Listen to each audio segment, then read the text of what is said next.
Good morning, class 10. How are you all? I hope you all are quite pretty well at home. So, we are doing revision of lesson number 3, History, Nationalism in India. And today is the third session of the revision session. And in previous two sessions, we have done the topic 1 of this chapter. And the topic 1 of this chapter is effects of the First World War. And today we will discuss the second topic of this chapter, and the second topic is differing strands within the non-cooperation movement.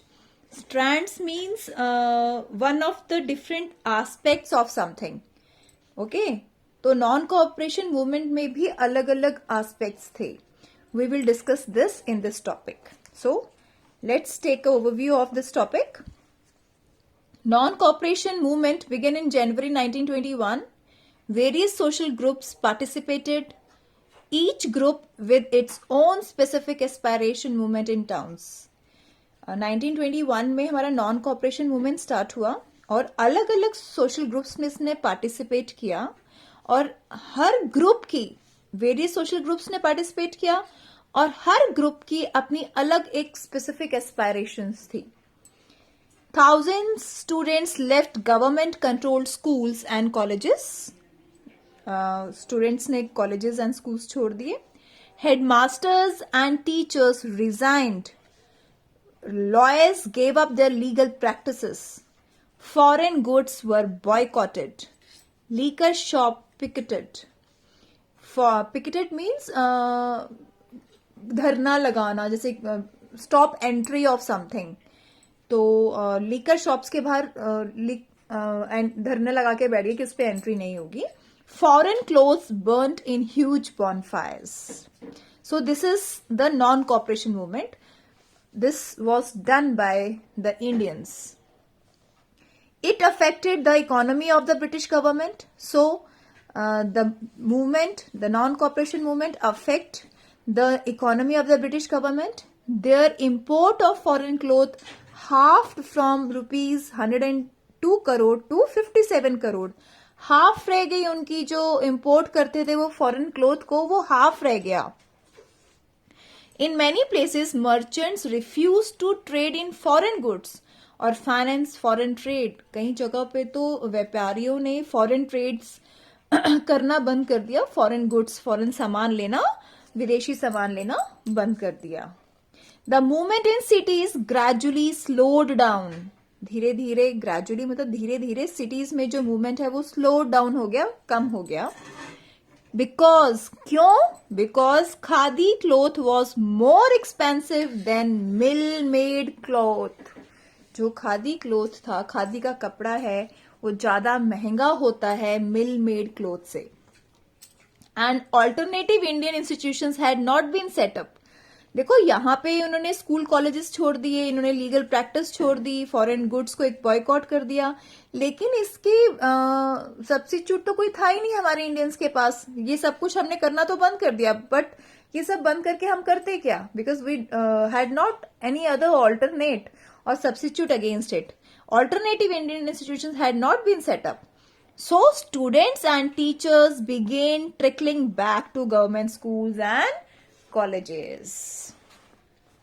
Now this is the scene of cities. Now what happened in the countryside?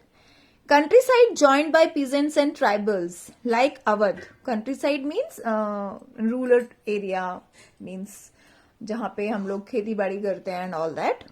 Awadh में क्या हुआ? Movement was led by Baba Ramchandra against the landlords and talukdars because they demanded high rents and many other cesses. So the peasants demanded reduction of revenue, abolition of begar and social boycott of oppressive landlords. Peasants organized Nai, Dhobi and Band. Means peasants में ये सब आते थे, नाई, धोबी और बन. उन्होंने मना कर दिया कि हम रेवेन्यू नहीं देंगे, उन्होंने बेगार करने से मना कर दिया और सोशल बॉयकॉट कर दिया लैंडलॉर्ड्स का अवध में. और अवध में लीडर कौन था इनका? Baba Ramchandra. Now in Andhra Pradesh, In the Goodame Hills, a militant guerrilla movement spread in the early 1920s. Because they were prevented from entering the forest to graze cattle, to collect fruits and firewood, the forest laws were a threat to livelihood of tribal peasants. अब देखिए guerrilla movement था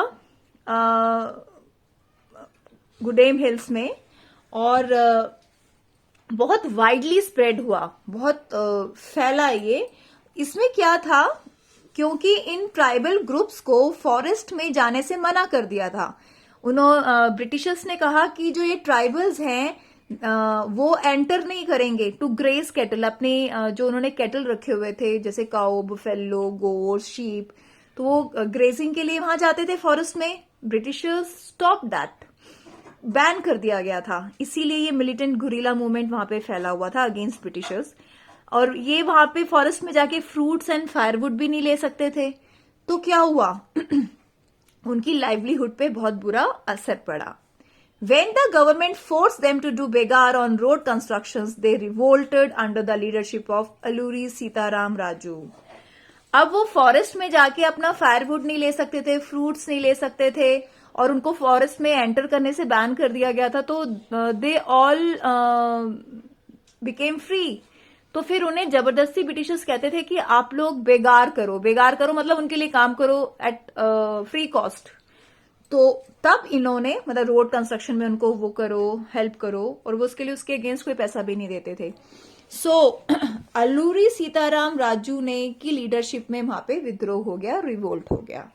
This happened in Andhra Pradesh. First we have studied about Awadh, Andhra Pradesh. Now in Assam. This is the differing strand in non-cooperation movement. ये सब non-cooperation movement के under ही चल रहा है. Plantation workers revolted against the Inland Immigration Act of 1859, which did not permit the workers to leave the tea gardens without the permission, and they were rarely given such permission. अब असम में plantation workers ने revolt किया. Revolt means विद्रोह किया. For what they revolted? Against the inland immigration act. Means inland immigration act के according जो ये plantation workers हैं बिना लैंड ऑनर्स की परमिशन के उसको छोड़ के नहीं जा सकते थे प्लांटेशन फार्म को, और उन्हें परमिशन मिलती नहीं थी. इसीलिए इन प्लांटेशन वर्कर्स ने रिवोल्ट किया. Now come over to UP. In UP, in 1922 at Chauri Chaura in Gorakhpur, a peaceful demonstration in bazaar turned into a violent clash with the police. बहुत पीसफुल डेमोन्स्ट्रेशन चल रहा था जो एकदम violent हो गया. किसके साथ? पुलिस के साथ. In which 22 policemen were burnt alive. 22 policeman को जिंदा जला दिया गया. Seeing this violence, Gandhi ji called off the non-cooperation movement. ये वायलेंस देखे गांधी जी ने कहा कि ये मूवमेंट बंद कर दो. He called off the non-cooperation movement. So this is the topic 2, differing stands within the non-cooperation movement. We will discuss the question answers of the same in tomorrow's video. Dear students, please now get serious for your studies, towards your studies, as your first pre-board exams will start from 21st of November. Okay, so please be prepared for that, and thank you. Have a great day.